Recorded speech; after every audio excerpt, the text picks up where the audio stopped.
Vamos lá, é hora de falar do Vascão, hein, Breno? Vamos lá, o Vasco pediu aumento de capacidade de São Januário para o BEP, para o jogo de amanhã, já contra o Inter, 8 horas em São Januário. A vistoria do BEP vai ser amanhã de manhã. Se for liberado, teremos uma capacidade total do estádio de 21.400 contra a atual, que é de 20 mil. A carga seria liberada amanhã ao longo do dia, né, para os torcedores do Vasco. Então a gente vai seguir acompanhando para saber se teremos mais torcedores do Vasco em São Januário. Sobre o time, até 4 mudanças para enfrentar amanhã o Inter. João Vitor de volta após suspensão, lembrando que ele foi expulso no clássico com o Botafogo, não enfrentou o Fortaleza. Pumita, não é dúvida pela questão física, mas talvez pela questão técnica. Ele e Emerson Rodrigues são dúvidas pela questão técnica dos dois. O técnico Rafael Paiva testou mudanças. Por exemplo, Leandrinho na esquerda, dobrando ali com o Lucas Piton na ala esquerda, né, na lateral, e na direita o Maxime Domingues, o suíço. Então teríamos aí essa possibilidade de mudança, além do Felipe Coutinho, que eu já tinha falado ontem, tá? Então, projetando um Vasco para amanhã, temos Léo Jardim no gol, Paulo Henrique, João Vitor, Léo Pelé e Lucas Piton. No meio, Matheus Cocão, Hugo Moura e o Felipe Coutinho. Lá na frente, Maxime Domingues, Leandrinho e o Pablo Verrete. É um provável Vasco, tá? É uma testada e um teste que fez o técnico Rafael Paiva na atividade de ontem, pensando nesse jogo decisivo de amanhã para o Vasco matar de vez qualquer chance de rebaixamento e também seguir na briga por uma vaga na Libertadores. Esse então Vasco para amanhã enfrentar o Internacional. Cara, essa dúvida aí do Paiva entre Emerson Rodrigues e Pumita, né? Não são dúvidas, são dúvidas por questões técnicas. Eu rio. Hein? Eu ri da forma como o Breno colocou. E aí ele teria a opção do Leandrinho e do Max Domingues. Eu iria com essa segunda opção, ou as segundas opções aí, Leandrinho e Max Domingues. O Pumita até jogou ontem, né? Não é uma questão física, como ele disse, né? Entrou no segundo tempo do jogo contra o Brasil para ajudar ali na marcação do Vinícius Júnior. Não é a posição dele, né? Jogar nessa linha um pouquinho mais ofensiva.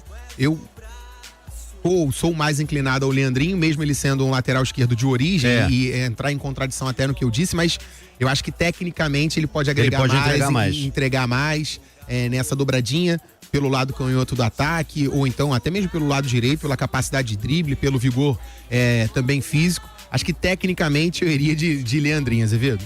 Eu também iria. Eu acho que seria uma opção mais sensata nesse momento. Sim. Até porque como o Emerson, ele alterna bons e maus momentos, né, cara? Às vezes displicente, né, Azevedo? Em determinados momentos. Teve essa questão também da ausência dele em algumas atividades durante as últimas semanas e que acabou interferindo na escalação do Vasco da Gama.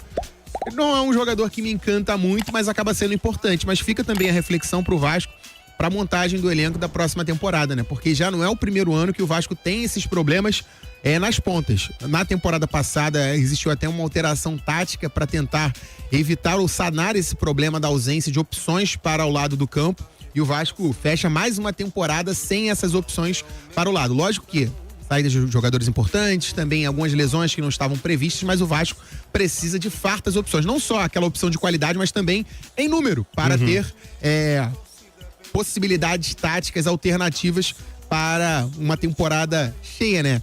Com o calendário lotado, com essas possibilidades de suspensões, também de lesões, e o Vasco fecha o ano pensando em improvisações, até porque existem poucas opções qualificadas no elenco para o lado do campo. O João Paulo tá aqui. O Vasco tem que vencer as 3 partidas em casa. O João Paulo, seria até interessante, mas matematicamente falando, o Vasco precisa de uma única vitória, né, pra tá tranquilão. Eu acho que ele temporada fala das vitórias pensando em classificação para Libertadores. Não, é porque, cara, assim, aí é verdade. Mas eu tô pensando tanto assim. Eu acho olhando que pra baixo também. O ano tá tão tranquilo pro Vasco, eu tô bem feliz. Assim, a gente estava até acostumado, né, com esse cenário de pressão nessa reta final de ano. Quando o torcedor fala em obrigação de vencer, a gente não pensa nem num benefício, num prêmio no final do ano. Mas o Vasco tem essa possibilidade matemática. 10ª colocação, né, Azevedo? Verdade. Faltam ali pra 7ª colocação nesse momento 4 pontos. É possível, em 5 jogos, tendo essa possibilidade de conseguir, 8, talvez, em caso de título do Botafogo na Copa Libertadores. Só lembrando, é sempre bom lembrar e sempre bom falar, o Vasco, sobre rebaixamento, se vencer amanhã chega a 46, praticamente zero, eu digo praticamente, porque ainda poderia ser alcançado, mas tem os confrontos diretos, então os matemáticos já zeram as chances de rebaixamento com 46 pontos e também segue na briga por uma vaga na Libertadores da América para a próxima temporada. Então o Vasco com essas mudanças, João Vitor de volta, Leandrinho e Maxime Domingues devem entrar no ataque e o Coutinho. A conta é simples pro Vasco. Se o Vasco quiser ir pra Libertadores, ele tem que vencer o Inter amanhã, primeira coisa. Mas o Inter não perde, é o time com a maior invencibilidade, né? Não sei se é a maior do Botafogo ou a do Inter. Do Inter. É a do Inter. Mas o jogo é em São Januário. Se quiser ir pra Libertadores, não tem papo, meu parceiro. Tem que vencer esse jogo aí. O Vasco tem sido um dos melhores mandantes do Brasil também, né? Tem que fazer valer isso. Tô curioso pra ver o suíço. Maxime. Leandrinho e Maxime. Vem aí Domingues. o suíço pra conduzir o Vasco à Libertadores, ô Vitor Costa. Será? Acho que sim. Porque o Vasco fez uma janela muito tímida e ninguém emplacou, né? O Coutinho voltou querendo demais, mas sofreu com lesões. Os amigos do Coutinho não jogam. O Jean Davi foi utilizado contra o Botafogo e a galera tá pedindo, pelo amor de Deus, pra ele não jogar mais. Falta o suíço. É a hora do suíço. E outra coisa, o Leandrinho foi citado aí pelo Breno como provável titular. É bem possível que o Piton seja vendido, né? O Vasco precisa fazer caixa. Se você olhar os ativos que o Vasco tem à disposição hoje são Ryan e Piton.